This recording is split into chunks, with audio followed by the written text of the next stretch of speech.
दोस्तों, मैं अनिल आज आपको कहानी सुनाऊंगा दूल्हे की तलाश। अनिल के गांव में जब भी किसी व्यक्ति की शादी होती है, वहाँ के लोग खुश होने के बजाय रोने लगते हैं। या जब भी किसी व्यक्ति की शादी होती है तो किसी न किसी व्यक्ति की मृत्यु भी होती है। कहते हैं जब भी किसी की शादी होती है तब एक दुल्हन की आत्मा यहाँ पर घूमने लगती है। देव किशन आज सुबह ही अपने दोस्त अनिल के गांव आया है, क्योंकि 5 दिन बाद अनिल की शादी होने वाली थी। सुबह से देव किशन अनिल के घर बैठे बैठे बोर हो गया था, परेशान हो गया था, उसका मन नहीं लग रहा था। देव किशन अनिल से बोलता है, यार यहाँ बैठे बैठे तो बोर हो गए, कम से कम तू मुझे अपना गांव भी घुमा दे। इसलिए अनिल भी हाँ बोल देता है और अपने घर से बाहर जाने लगता है। दोनों को बाहर जाता देख अनिल की मम्मी कहती है, कहाँ जा रहे हो तुम दोनों इस समय? अनिल बोलता है, कहीं नहीं मम्मी, बस देव किशन को अपने गांव में घुमाकर लाता हूँ। अनिल की मम्मी कहती है, ठीक है, पर रात होने से पहले आ जाना। अनिल का गांव काफ़ी बड़ा था, वह सुंदर था, काफ़ी चहल पहल भी थी। देव किशन को काफ़ी अच्छा मज़ा लग आ रहा था। तभी अनिल की मम्मी का फ़ोन आया। अनिल देव किशन को कहता है, यार तू गांव में घूम, मुझे कोई काम है, घर से फ़ोन आया, घर जाना पड़ेगा, तो यहाँ पर आराम से घूम। देव किशन कहता है, हाँ भाई ठीक है, मैं घूम रहा हूँ, तू चला जा। वह आगे देव किशन हाँ कहता है, आगे बढ़ जाता है। अब थोड़ा थोड़ा अंधेरा होने लगा था। देव किशन भी घर की ओर चलता है, पर वह रास्ता भटक जाता है। देव किशन अनिल से पूछने अपनी जेब से फ़ोन निकालता है। उसकी फ़ोन में बैटरी 1% ही होती है। देव किशन अनिल को फ़ोन लगाता है। अनिल गुस्से से बोलता है, यार कहाँ है तू? इतनी रात को गांव में घूमना सही नहीं है। देव किशन कहता है, यार पहले मेरी बात तो सुन। इतना कहते ही देव किशन का फ़ोन स्विच ऑफ हो जाता है। देव किशन आगे जाने लगता है। वह सोचता है, आगे किसी से रास्ता पूछ लूँगा। वह आगे बढ़े जा रहा था, पर उसे कोई भी व्यक्ति नहीं दिखा। देव किशन को यह सब देखकर हैरानी हुई कि अभी थोड़ी देर पहले यहाँ काफ़ी चहल पहल थी, अब पूरा गांव सुनसान कैसे हो गया? देव किशन इधर उधर घूम रहा था, पर वो अनिल के घर का रास्ता नहीं ढूंढ पा रहा था। देव किशन को लगभग 3 घंटे हो गए इधर उधर घूमते। देव किशन अब थक गया था घूमते घूमते। तभी उसकी नज़र एक लड़की पर गई जो उसके सामने खड़ी थी, जिसने दुल्हन के जैसे कपड़े पहने हुए थे और वो बहुत सुंदर लग रही थी। उसकी आंखें और होठ बहुत अच्छे थे और वो देव किशन के सामने मंद मंद गति में मुस्कुरा रही थी। वो लड़की देव किशन के पास आकर बोलती है, आ गए आप, अब मेरे साथ चलिए। इतना कहकर वो हसीन लड़की देव किशन को अपने साथ ले जाने लगी। देव किशन कुछ भी समझ नहीं पा रहा था। वह एक बुद्धू बन उसके साथ साथ बस चले जा रहा था। वो लड़की देव किशन को एक सेहरा पहना देती है। वह उसे एक गड्ढे के पास लेकर जाती है, जहाँ उसने देखा वहाँ कई कटे हुए सर पड़े रहते हैं। उन सब ने उसी की तरह दूल्हे का सेहरा पहना हुआ था। देव किशन ये सब देखते ही डर जाता है तथा वहाँ से भागने लगता है। वो लगातार भागता ही जा रहा था। तब वो एक जगह पर रुक जाता है। वो इसलिए क्योंकि उसके सामने बिना सिर वाले लोग खड़े थे। उन सब ने भी दूल्हे के कपड़े पहने हुए थे।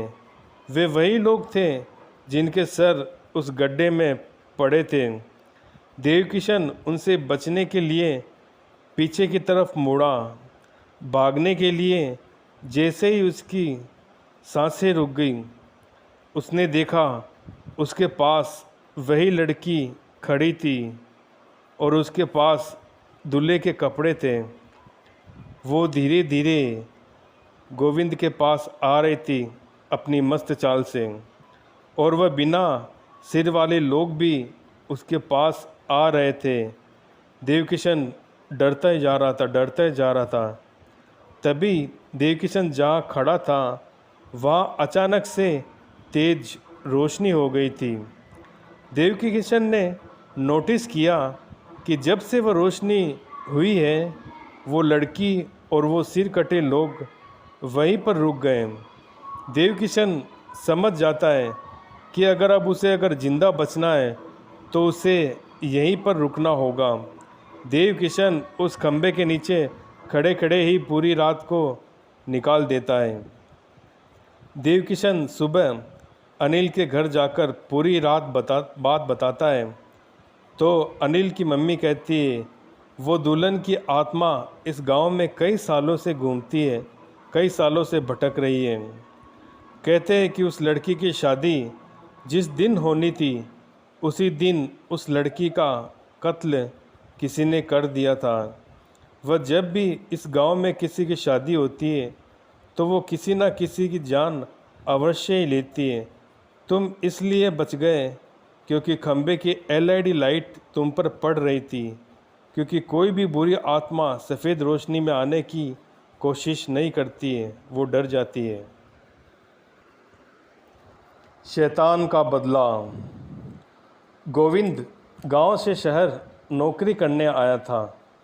वो यहाँ घर में अकेला ही रहता था। रात के 8 बजे वो अपना डिनर कर कमरे में बैठकर फ़ोन चला रहा था। तभी उसे दरवाजे पर खटखट की आवाज़ सुनाई देती है। गोविंद दरवाज़ा खोलने के लिए उठा। वह यह भी सोच रहा था इतनी रात को यहाँ कौन होगा, और यहाँ तो वैसे भी मैं किसी को नहीं जानता। जैसे ही उसने दरवाज़ा खोला उसके सामने सतीश खड़ा था। सतीश उसी के गांव का था। सतीश को देख गोविंद वो बोलता है, अरे तू यहाँ, तुझे कैसे पता चला कि मैं यहाँ रहता हूँ? सतीश कहता है, बस पता चल गया। गोविंद सतीश को बिठाकर चाय बनाने के लिए चला जाता है। गोविंद चाय बना रहा था, तभी गोविंद के फ़ोन की घंटी बजी। उसने देखा तो रवि का फ़ोन था। गोविंद फ़ोन कान पर लगाते हुए कहता है, क्या हाल है? दूसरी ओर से रवि दुख भरी आवाज़ में कहता है, अरे यार, हाल वाल छोड़, तुझे पता है कि आज सुबह सतीश की दर्द भरी मौत हो गई है। गोविंद हैरानी से कहता है, क्या बोल रहा है यार तू? सतीश तो मेरे साथ है, तुझे मैं ही मिला आज मजाक करने के लिए। रवि गोविंद को बात सुनकर बोलता है, अरे भाई, मैं मजाक क्यों करूँगा, मैं अपनी कसम खाता हूँ। हम लोग बस अभी सतीश का क्रियाक्रम कर कर आ ही रहे हैं बस। रवि फ़ोन रखते हुए बोलता है, भाई लगता है उसे सब पता चल गया है। एक काम कर, तू अभी के अभी यहाँ से निकल जा। तेरा अब यहाँ रहना बिल्कुल भी सही नहीं है। इतना बोल रवि ने फ़ोन रख दिया। गोविंद के पैर अब डर के मारे कांपने लगे। वो जानता था कि रवि मजाक नहीं कर रहा है, क्योंकि उसने अपनी कसम खाई थी। वो कभी भी अपनी कसम ऐसे ही नहीं खाता। गोविंद सोच रहा था कि वो अब क्या करें। तभी उसे अपनी किचन की खिड़की दिखती है। गोविंद किचन की खिड़की से निकलकर भाग जाता है। गोविंद भागे जा रहा था, तभी उसके पीछे एक ऑटो आ रहा होता है। गोविंद उसे हाथ देकर रुकवा देता है। वो ऑटो में बैठ जाता है। कहाँ जाओगे? ऑटो वाला कहता है। गोविंद सोचते हुए बोलता है, एक काम करो, आप रेलवे स्टेशन चलो। ऑटो वाला रेलवे स्टेशन की ओर जाने लगता है। तभी ऑटो चलाते हुए बोलता है, क्या मिला भैया जी, आपको किसी के साथ ऐसा करके? इतना सुनकर गोविंद के दिल की धड़कन तेज हो गई। गोविंद डरते हुए कहता है, कौन हो तुम? ऑटो वाला कुछ नहीं बोलता, बस ऑटो चलाता रहता है। गोविंद को बहुत डर लग रहा था। तभी ऑटो वाले ने ऑटो जंगल के बीच में रोकी। वह जंगल में भाग गया। गोविंद कुछ समझ नहीं पा रहा था कि वो भागा क्यों। गोविंद डरते हुए ऑटो से बाहर आता है और इधर उधर अपनी मदद के लिए देखने लगता है। उसे वहाँ कोई भी नहीं दिखता। जब गोविंद को कोई नहीं दिखता तो वो पैदल ही रेलवे स्टेशन की ओर जाने का निश्चय करता है। गोविंद जैसे आगे बढ़ता है तभी उसको एक लड़की अपने आगे से आती हुई दिखाई देती है। धीरे धीरे वो लड़की गोविंद के पास आ जाती है। गोविंद जैसे उस लड़की का चेहरा देखता है, लड़की और कोई नहीं, गोविंद की पत्नी थी, जिसे गोविंद ने 2 महीने पहले मार दिया था। 2 महीने पहले जिस दिन गोविंद की बहन की शादी थी, जिस दिन देव होने वाली थी, उसी दिन देवकिशन के घर में गोविंद को चोरी करते हुए विनोद की बीवी ने देख लिया। इसलिए गोविंद ने उसको वहीं पर मारकर भाग गया। जब वे घर के बाहर आया तो घर के पीछे से निकलते हुए एक ऑटो वाले ने देख लिया था। गोविंद ने लगे हाथ उसको भी मार दिया था। तब गोविंद की पत्नी डरावनी आवाज़ में कहती है, क्या मिला गोविंद मुझे मार के? वह गोविंद के पास आ रही थी। गोविंद उससे बचने पीछे की ओर भागता है। अचानक गोविंद भागते भागते रुक जाता है। वह देखता है कि उसका दोस्त उसके सामने ही खड़ा है। उस समय गोविंद के डर की कोई सीमा नहीं रहती। देवकिशन गोविंद को कहता है कि पाप की कमाई कब तक खाएगा, एक दिन तो हिसाब चुकाना ही पड़ेगा। गोविंद डरते हुए देवकिशन से कहता है, मुझे माफ़ कर दो। देवकिशन कहता है, कैसे माफ़ कर दूं? तूने पहले मेरी बीवी को मारा, ऑटो वाले को मारा, तेरी वजह से मैं मर गया। ये बोलते हुए देवकिशन गोविंद की ओर बढ़ने लगा। वो तीनों गोविंद की ओर बढ़ने लगे। देवकिशन ने गोविंद की आंख में अपनी अंगुली डाल दी, जिससे उसकी आंख फूट गई। गोविंद के दर्द की कोई सीमा नहीं रही। देवकिशन की बीवी ने गोविंद की गर्दन पकड़कर उसे उठा लिया। ऑटो वाले ने गोविंद का एक हाथ पकड़कर उसे उखाड़ दिया। धीरे धीरे वो तीनों ने गोविंद के शरीर के टुकड़े टुकड़े कर दिए और कुत्तों को फेंक दिए। तो दोस्तों, आज के लिए इतना ही।